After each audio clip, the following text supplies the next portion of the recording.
رغم خسارة المنتخب المصري للشباب تحت 17 سنة من منتخب إنجلترا في مسابقة كأس العالم تحت 17 سنة اللي بتقام في دولة قطر، إلا إن المنتخب المصري قدر يصعد لدور ال 32. ما تستغربش الدور 32، لأن كلنا عارفين طبعا إن كأس العالم استحدث بنظام جديد وهو مشاركة 48 منتخب من منتخبات العالم.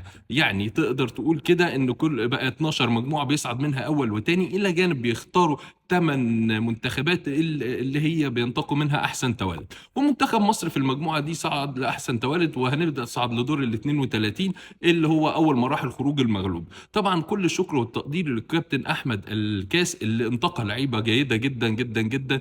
وزي ما قلنا احنا خسرنا من انجلترا بثلاث اهداف مقابل لا شيء، ولكن الاداء كان رائع وكان جيد. ونقص الخبرات يعني طبعا مش عايزين نقول ان، وكلنا عارفين ان منتخب انجلترا بيلعب، اللعيبه بتاعته بتلعب في كل الفرق الكبيره في الدوري الانجليزي، فلعيبه عندها خبرات، منهم لعيبه بتلعب في الدوري الدرجه الممتازه مع الفرق بتاعتها. الى جانب طبعا ان كابتن ربيع ياسين ما هواش منتخب اختار منتخب اهلي ولا زمالك، ولكن انتقى بعض اللاعبين من دوري الدرجه الثانيه والثالثه، فعمل مجهود جبار. كل اللعيبه على قدر المستوى وكل اللعيبه على قدر المسؤوليه. كمان برز في المنتخب ده عده لاعبين زي حمزه علاء، زي عمر كمال، زي بلال عطيه، زي مهند الباك الشمال، الى جانب حارس المرمى عبد العزيز اللي هو حارس مرمى لنادي الزمالك، وحارس واعد قوي يا جماعه. يعني بصراحه حارس رائع رائع رائع للغايه. اعتقد ان المنتخب ده بيمثل مصر احسن تمثيل، ولازم كلنا ندعمه. وكل التوفيق للكابتن احمد الكاس في انتقاءاته.